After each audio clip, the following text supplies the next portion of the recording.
Hey, this is Chad with Munday Scientific and Microscope Marketplace. Today we've got an Olympus BX41 with an LED upgrade. This is going to a Mohs surgeon somewhere out west, and we're going to come in and talk about it. This one's just a little bit different. He went and got the Plan Apo 1.25. So a lot of pathologists, a lot of Mohs surgeons ask about this. They decided to save money, not go with the 2. This is the objective they wanted.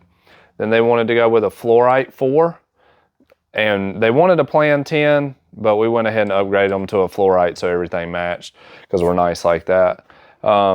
Excellent objectives on this scope. So we're just going to go through to help them out when they receive it. They did get a camera tube. So they did that so they could keep their ergonomics. So we have the ergonomic tilting head here, and that's going to come on and off with this wrench. Mike, show where that wrench goes. The wrench goes right in here. So this microscope will be disassembled when they receive it.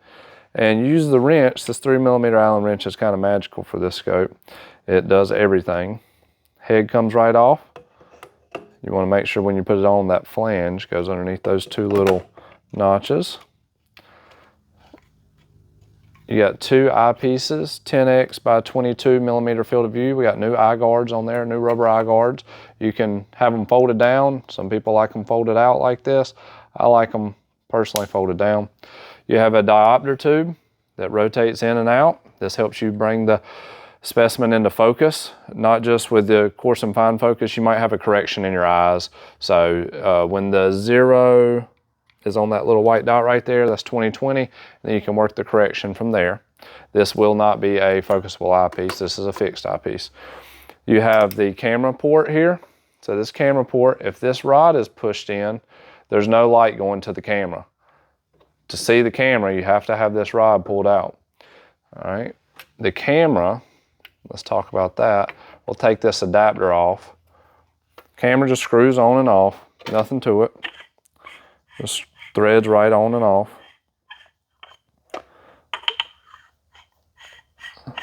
And then if you want to parfocal the camera, so bring the microscope into focus when you're looking through it, and then you can use your little magical tool and turn this wheel.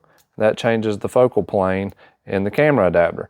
So if you have it on here, you can rotate that and bring it into focus.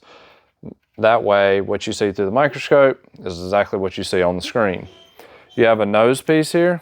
We're going to lower the stage. Always have the stage lowered when taking the nose piece off. So we'll take that off. It's a 5-place. We got plugs in there so dust doesn't get in.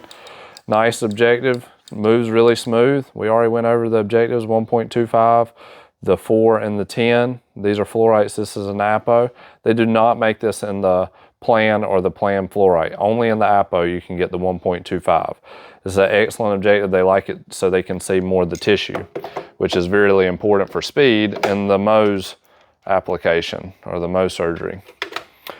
They have a right-handed coaxial stage with a slide holder. So the slide holder goes on and on like that.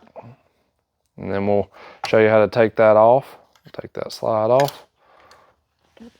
Whenever I work the slide holder, notice it pulled a little bit. See how it's pulling a little bit? Whenever you tighten this, these want to be, I push it back so it's nice and even. Now I tighten these. You can add, it has a notch right here. You can put a flathead screwdriver and really tighten it down. I find that finger tight is enough, but just so you know how to do that. If you ever want to adjust the tension, you can adjust the tension on the stage by rotating these 2 collars. It just opens up like that, nothing to it.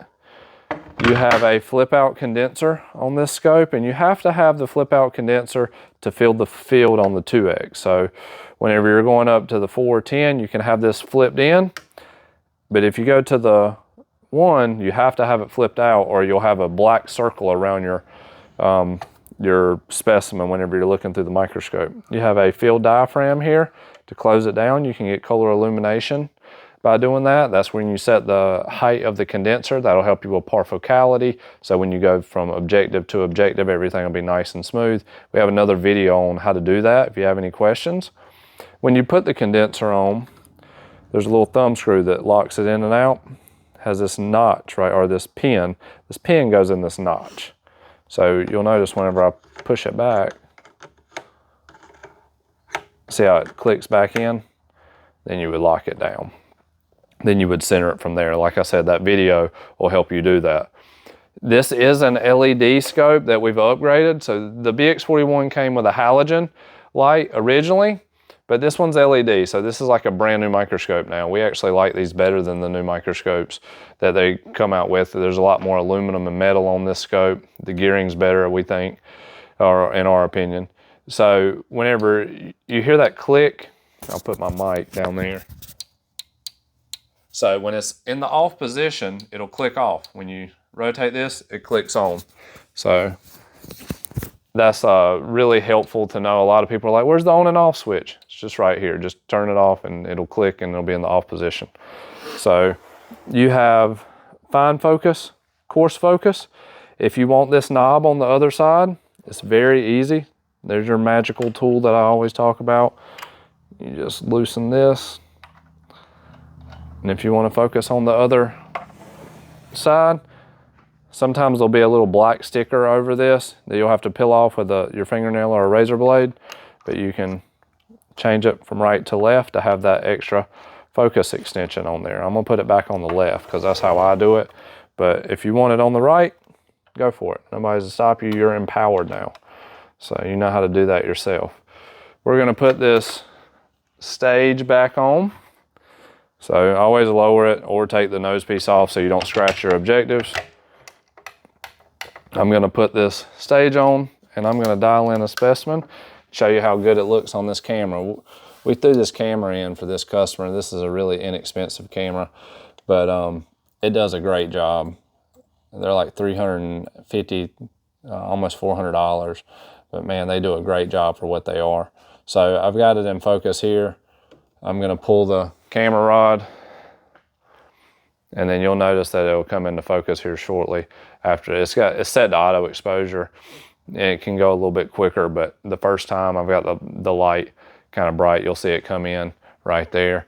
And then we're gonna get that into focus right there. So nice specimen there. And if we go to the 1.25, you'll see how much of the tissue you can see. So now you know why the people want the 1.25. So this is an excellent microscope. They're gonna love it. It's gonna be great for their application. It's great for teaching because they've added a camera to it. If you have any questions about this scope or any other scope that we have here at Microscope Marketplace and Munday Scientific, you can give me a call, 919-775-5596. You can always email info@mundaymicroscope.com. That's Monday with a U. And if this video brought you value, please like and subscribe. Thanks.